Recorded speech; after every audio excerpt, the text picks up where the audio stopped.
जय राम जी की। श्री वाल्मीकि रामायण किष्किंधा कांड 7वां सर्ग। सुग्रीव का श्री राम को समझाना तथा श्री राम का सुग्रीव को उनकी कार्य सिद्धि का विश्वास दिलाना।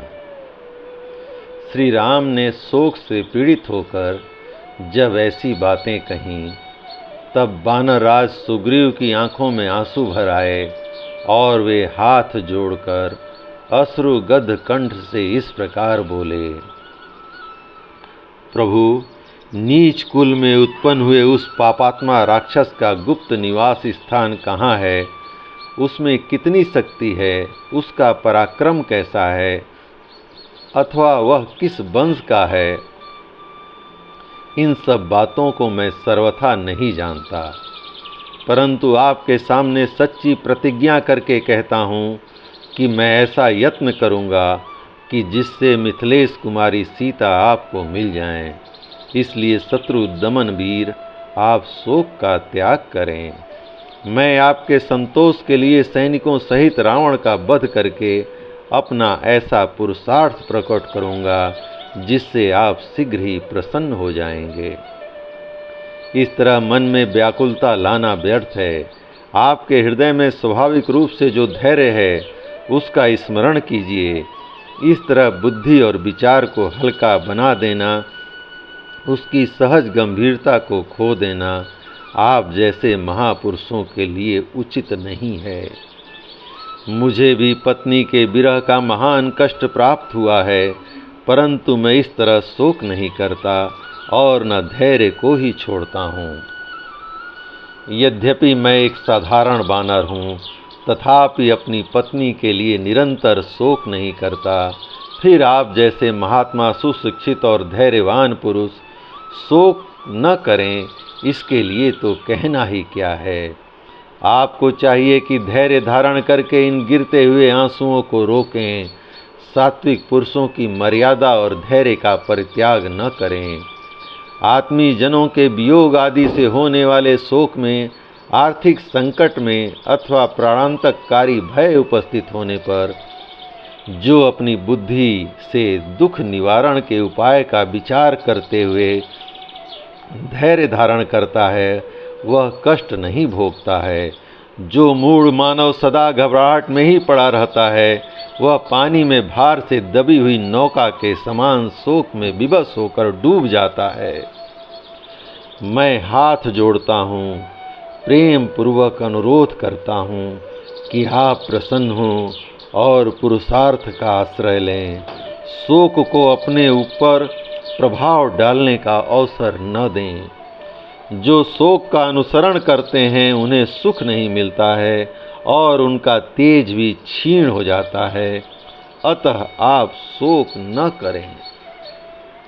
राजेंद्र, शोक से आक्रांत हुए मनुष्य के जीवन में उसके प्राणों की रक्षा में भी संशय उपस्थित हो जाता है। इसलिए आप शोक का त्याग दें और केवल धैर्य का आश्रय लें। मैं मित्रता के नाते हित की सलाह देता हूँ, आपको उपदेश नहीं दे रहा हूँ।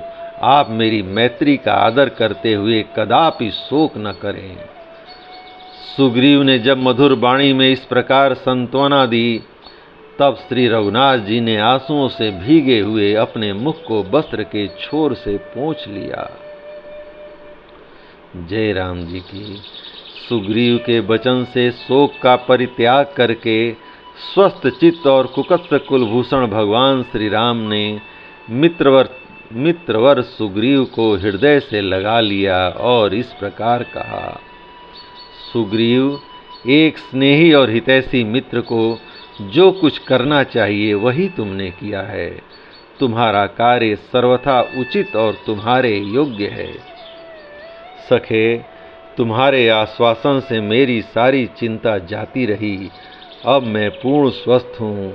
तुम्हारे जैसे बंधु का विशेषतः ऐसे संकट के समय मिलना कठिन होता है, परंतु तुम्हें मिथिलेश कुमारी सीता तथा रौद्र रूपधारी दुरात्मा राक्षस रावण का पता लगाने के लिए प्रयत्न करना चाहिए। साथ ही मुझे भी उस समय तुम्हारे लिए जो कुछ करना आवश्यक हो उसे बिना किसी संकोच के बताओ। जैसे वर्षा काल में अच्छे खेत में बोया हुआ बीज अवश्य फल देता है, उसी प्रकार तुम्हारा सारा मनोरथ सफल होगा। हे वानर श्रेष्ठ, मैंने जो अभिमान पूर्वक यह बाली के वध आदि करने की बात कही है, इसे तुम ठीक ही समझो। मैंने पहले भी कभी झूठी बात नहीं कही है और भविष्य में भी कभी असत्य नहीं बोलूँगा। इस समय जो कुछ कहा है उसे पूर्ण करने के लिए प्रतिज्ञा करता हूँ और तुम्हें विश्वास दिलाने के लिए सत्य की ही शपथ खाता हूँ। श्री रघुनाथ जी की बात, विशेषतः उनकी प्रतिज्ञा सुनकर अपने वानर मंत्रियों सहित सुग्रीव को बड़ी प्रसन्नता हुई। इस प्रकार एकांत में एक दूसरे के निकट बैठे हुए वे दोनों नर और वानर, श्री राम और सुग्रीव, ने परस्पर सुख और दुख की बातें कहीं जो एक दूसरे के लिए अनुरूप थीं। राजाधिराज महाराज श्री रघुनाथ जी की बात सुनकर वानर वीरों के प्रधान विद्वान सुग्रीव ने उस समय मन ही मन अपने कार्य को सिद्ध हुआ ही माना। जय राम जी की। इस प्रकार श्री वाल्मीकि निर्मित आर्ष रामायण आदि काव्य के किष्किंधा कांड का 7वां सर्ग प्रभु श्री राम की कृपा से पूर्ण हुआ। जय राम जी की।